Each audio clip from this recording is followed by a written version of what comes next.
As the cubs have become bolder at home, Giles thinks it's time for Spot and Stripe to increase their socialization with the adult tigers back at the zoo.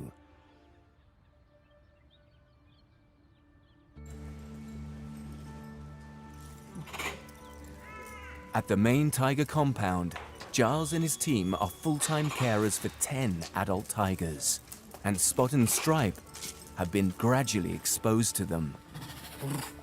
Ah, good boy. Good boy. Good boy. Seeing the adult tigers through the glass is one thing, but their next big milestone is to socialize and meet one of the adults in the open air.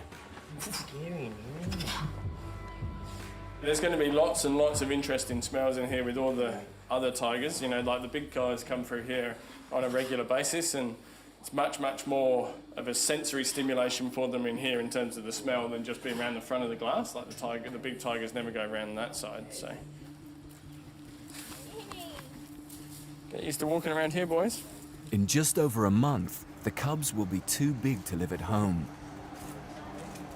And they need to be accepted by the adults for them to live here full time. He's a little bit nervous, as you would expect. You can see he's smelling all the smells around. There's lots of smells of big predators, other tigers around, so you're going to be a little bit cautious naturally. In the wild, an unrelated tiger could easily injure the cubs. How is she? She's waiting. There you go. And Giles hopes Maneki won't display any threatening behaviors. Oh, who is it? So this is Maneki. Well, this is the very, very first time that Maneki's seen any cubs whatsoever. Tigers communicate using a range of vocalizations. And the most common non-threatening sound they make is called a chuff.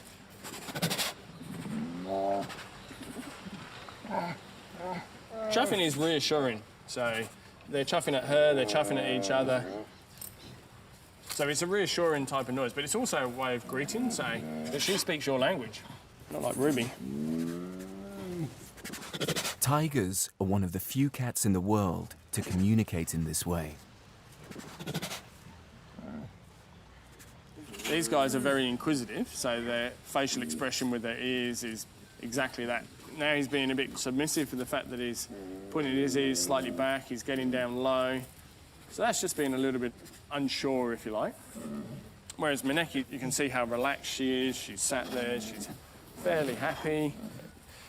So Stripe is getting a little bit close. He's being cautious in the way in which he approaches. Good boy. You're brave. Yeah. Look at his face. He's very, very cautious. Like, he wants to go up a bit closer, but he's also a little nervous. But that's to be expected. Like, look at the size of her in comparison to him. So, and she's reacting a little. She doesn't want to be surprised.